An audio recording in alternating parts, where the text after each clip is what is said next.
आप एआई क्या होता है ये बताइए और एआई का फुल फॉर्म क्या? तो AI is artificial intelligence. It means कुछ हमारे पास सॉफ्टवेयर और इंटरनेट ऑफ थिंग में आर्टिफिशियल इंटेलिजेंस आया, जिसमें कंप्यूटर अपने सेमी ब्रेन से कुछ ऐसी चीजें करता है जो मनुष्य को हेल्प कर सकती है, चाहे वो रोबोटिक्स हो या और उससे भी एडवांस। तो हम सब मान के चलते थे कि दिमाग केवल मनुष्य में होता है और इसी से हम आगे इलाज करते हैं या टेक्नोलॉजी डेवलप करते हैं। बट क्या सेमी ब्रेन टाइप समथिंग कोई कोड कर सकते हैं मशीनों में, जिससे वो हमारी हेल्प कर सकती है? उसी को artificial intelligence. Thank you sir. Sir, क्या एआई का उपयोग वर्तमान में हृदय रोग की बीमारियों में किया जा सकता है? तो आर्टिफिशियल इंटेलिजेंस ऑलरेडी हृदय रोग बीमारियों में आ चुका है, और हृदय रोग की बीमारियों को जानने में, पहचानने में, बहुत सारी बीमारियों में हम लोग इसका उपयोग कर रहे हैं। वह बीमारियां ब्लॉकेज से संबंधित हो सकती हैं, मसल की बीमारी संबंधित हो सकती है, हार्ट की पंपिंग से कब संबंधित हो सकती हैं, या अन्य कई बीमारियां जिसमें अभी धीरे धीरे इनोवेशन हो रहे हैं वहाँ। Okay sir. सर, जैसा कि अभी आपने ब्लॉकेज में एआई का उपयोग बताया, तो क्या इसके लिए कोई विशेष सॉफ्टवेयर मशीन उपलब्ध है? यस, बहुत ही सोफिस्टिकेटेड सॉफ्टवेयर मशीन हमारे पास उपलब्ध होती है। इसका सबसे अच्छा एग्जाम्पल है कोरोनरी इमेजिंग। कोरोनरी इमेजिंग का मतलब, जैसे हम अल्ट्रासाउंड करते हैं पेट का, और हमको सोनोग्राफी के द्वारा हम पेट के अंदर ऑर्गन्स को देखते हैं या अंगों को देखते हैं, और किस अंग में क्या तकलीफ होती है वो देखते हैं। ऐसे ही कोरोनरी इमेजिंग में हार्ट के अंदर हम एक सोनोग्राफी मशीन जैसे ले जाते हैं। ये सोनोग्राफी मशीन कई तरीके की हो सकती है, जिसमें आईवस और ओसीटी दो मशीनें प्रमुख हैं, जिसके अंदर ये सोनोग्राफी अल्ट्रासाउंड प्रोब जाते हैं, और या तो ये लेजर के थ्रू काम करते हैं, या इंफ्रारेड के थ्रू काम करते हैं, या सोनोग्राफी के थ्रू काम करते हैं, और ये हार्ट के अंदर जाकर एक बार स्कैनिंग करने के बाद हार्ट में कितना ब्लॉकेज है ये बता सकते हैं। ये कितना ब्लॉकेज है ये हमको पहले एंजियोग्राफी में ही पता चल जाता था, लेकिन ये साथ में यह भी बता सकते हैं कि ये ब्लॉकेज में कितने परसेंट कैल्शियम है, ये कैल्शियम कितना है, ये कैल्शियम पूरी गोलाई में है, जैसे हार्ट की नसें गोल होती है, ये 180 डिग्री में कैल्शियम है, 270 डिग्री में कैल्शियम है, या 360 डिग्री में कैल्शियम है, और अगर कैल्शियम है तो उसकी मोटाई कितनी है। क्या इसके अलावा, अगर कैल्शियम के अलावा वहाँ पे कोलेस्ट्रॉल भी जमा है कि नहीं जमा है, या यहाँ पे और कोई तीसरी चीज तो नहीं है। तो इन सब बातों का इंफॉर्मेशन एआई के द्वारा अपने आप हो जाता है। यह क्या, वो अपने आप ही उसको असेस कर लेता है।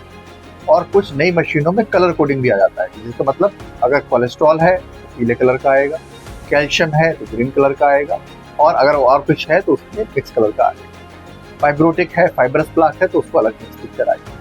This is all possible because of current generation of AI. Okay sir. Sir, overall AI का उपयोग आप मेडिकल साइंस को कैसे देखते हैं, और आपको क्या लगता है आर्टिफिशियल इंटेलिजेंस के उपयोग से मेडिकल साइंस कितना बेहतर हो सकता है? तो जैसे मैंने आपको हृदय रोग विभाग में बताया कि इसमें आर्टिफिशियल इंटेलिजेंस का रोल बहुत अच्छा आ गया है, बट इसमें हम लोग पूरी तरीके से डिपेंडेंट नहीं। कुछ प्रतिशत केसेस में जहां आर्टिफिशियल इंटेलिजेंस का एक्यूरेसी ठीक नहीं है, उसमें हम लोग उसको एआई को नज़रअंदाज भी करते हैं। जैसे कि अगर आर्टिफिशियल इंटेलिजेंस बोल रहा है कि ब्लॉकेज 90% है, हमको एंजियोग्राफी में दिख रहा है कि ब्लॉकेज 90% नहीं है, it is looking like 50 to 70%, then we can repeat imaging. पता चलता है कि कैथेटर में किंक है, या कैथेटर की अलाइनमेंट ठीक नहीं है, या कोई मैकेनिकल इशू है, या कोई सॉफ्टवेयर रिलेटेड इशू है, तो वो ठीक कर सकते हैं। तो इसका उपयोग धीरे धीरे बढ़ता जा रहा है। आर्टिफिशियल इंटेलिजेंस का बहुत सारा रोल इमेजिंग में भी आया है, जैसे कि पैट स्कैन में, एमआरआई में, कार्डियक एमआरआई में, और सीटी स्कैन में, और कई सारी चीज़ों में, जैसे कि रोबोटिक्स में। इसमें कई सारी चीज़ें होती हैं, जैसे कि आप उस ब्लड लेस फील्ड, आपको ब्लड लेस फील्ड क्रिएट करना है, तो ब्लड आएगा तो आर्टिफिशियल इंटेलिजेंस बता देता है इस फील्ड में ब्लड आ गया, अब इसको आप यहाँ से हटाइए। तो इन सब चीज़ों में आर्टिफिशियल इंटेलिजेंस का रोल आ गया है, बट इन सारे में ह्यूमन सुपरविजन वेरी वेरी, क्योंकि यहाँ हम जान के साथ खेल रहे हैं और ना कि सॉफ्टवेयर के साथ। अगर आप कोई वीडियो गेम खेल रहे हैं और एआई ने काम नहीं किया, तो वीडियो गेम में हो सकता है कि परमानेंट डैमेज नहीं हो, आपका जो प्लेयर है वीडियो गेम का वही मर जाए, लेकिन हम यहाँ पे जान के साथ काम कर रहे हैं, तो थोड़ा सा और सर, क्या हार्ट के डिफरेंट ब्लॉकेज के बारे में एआई बता सकता है?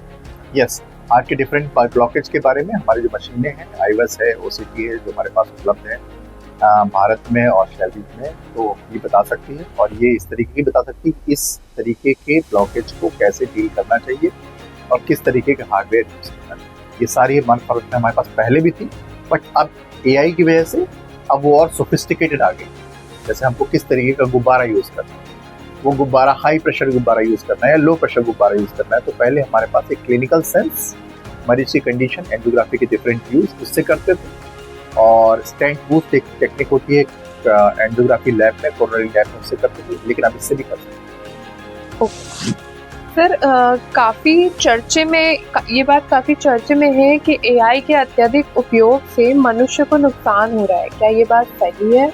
कुछ फील्ड में एआई से, या जैसे आप चैट जीपीटी या एआई का यूज करते हैं, उसमें लोग वह इंफॉर्मेशन भी जानने की कोशिश कर रहे हैं जहाँ पे पॉसिबल है। जैसे अगर आज सुबह किसी को सीने में दर्द हो और वो एआई पे जानना चाहे या चैट जीपीटी पे जानना चाहे कि सीने में दर्द के क्या क्या कारण हो सकते हैं, सीने में दर्द के लिए कौन सी दवा लेना चाहिए, तो उसे कुछ incomplete information. AI can tell you whatever is fed in the country, but एक उसमें ह्यूमन टच जरूरी है। वह ह्यूमन टच आपको यह बताता है कि इस एआई का उपयोग करना जरूरी है। जैसे कि दवाइयों के बारे में कुछ एरिया से भी हमको एआई को दूर रखना चाहिए या बहुत लिमिटेड सुपरविजन में यूज करना चाहिए। जैसे दवाइयाँ, जैसे बोलते सबसे सस्ती दवाई कौन सी है, आप पूछ सकते हैं तो आपको बता देगा कि पैरासिटामोल सस्ता, बट वो क्या पैरासिटामोल सच में लेने लायक है कि नहीं, इसमें आपको एक क्लिनिशियन का जजमेंट। कई लोग ऑनलाइन दवाइयाँ से फ्रॉड भी चल रहे हैं, कई बार नकली दवाइयाँ भी बहुत सारा ऑनलाइन मिल रही हैं, और इस तरीके के एआई से कई लोग अपने सिम्टम को इग्नोर करते हैं। कई लोग बोलते हैं इस तरीके का सिम्टम नहीं हो सकता, और क्योंकि इंटरनेट पे उपलब्ध है जानकारी, जो मिस इन्फॉर्मेशन उपलब्ध होती है, एआई अपनी इन्फॉर्मेशन वहाँ से भी उठाता है। कुछ व्हाट्सएप यूनिवर्सिटी होती है जिसमें मिस इन्फॉर्मेशन बहुत सारी होती है, तो एआई की इन्फॉर्मेशन वहाँ से भी आ सकती है, because AI does not know ये इस बात के 4 कारण जो बताए हैं उसमें सही है या गलत है। तो इसके लिए आपको एक ह्यूमन टच की जरूरत है, तो सतर्क रहें अपने साथ में। जहाँ तक हेल्थ केयर का सवाल है, हेल्थ केयर को हेल्थ केयर प्रोफेशनल के बिना एआई का यूज काफी बार देखा जा रहा है कि हेल्थ में मिस इन्फॉर्मेशन काफी ज्यादा फैल रही है और लोग इसमें घुसते जा रहे हैं, तो हेल्थ मिस इन्फॉर्मेशन क्या है? तो सोशल मीडिया से बहुत सारे फायदा होता है, जैसे कि हम लोग आज बात कर रहे हैं, तो ये प्रोग्राम कई दूर तक जाता है, कई हफ्तों तक चलता है, और कई हफ्ते बाद भी लोग मरीज हमारे पास आके बोलते हैं कि आपने इस वीडियो में हमको ये बताया था और हमको ये इन्फॉर्मेशन मिली, इससे हम आपके पास आए, उससे हमने कई मुश्किल बीमारियों पर इलाज भी किया।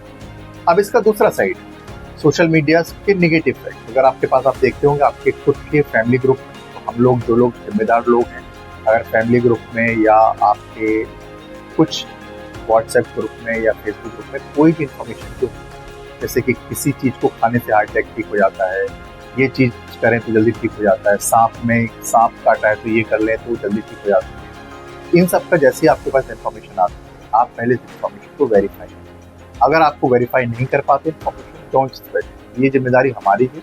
जितना हम इसको कंटेन करेंगे, हमारा एआई सिस्टम या इंटरनेट पे फॉल्स इन्फॉर्मेशन कैसे। सर, एक एडवाइस आप पेशेंट्स को क्या देंगे कि उन्हें विशेष तौर पर क्या ध्यान रखना चाहिए? सारे मरीजों को, जो हमारे हेल्थ केयर वाले मरीज हैं, स्पेशली बुजुर्ग मरीज, आप अपनी इंफॉर्मेशन गूगल से, एआई से, चैटबॉट से, जीपीटी से ले सकते हैं, बट उसको फॉलो करने के पहले आप अपना नज़दीकी प्रोफेशनल से, हेल्थ केयर प्रोफेशनल भी कंफर्म करें।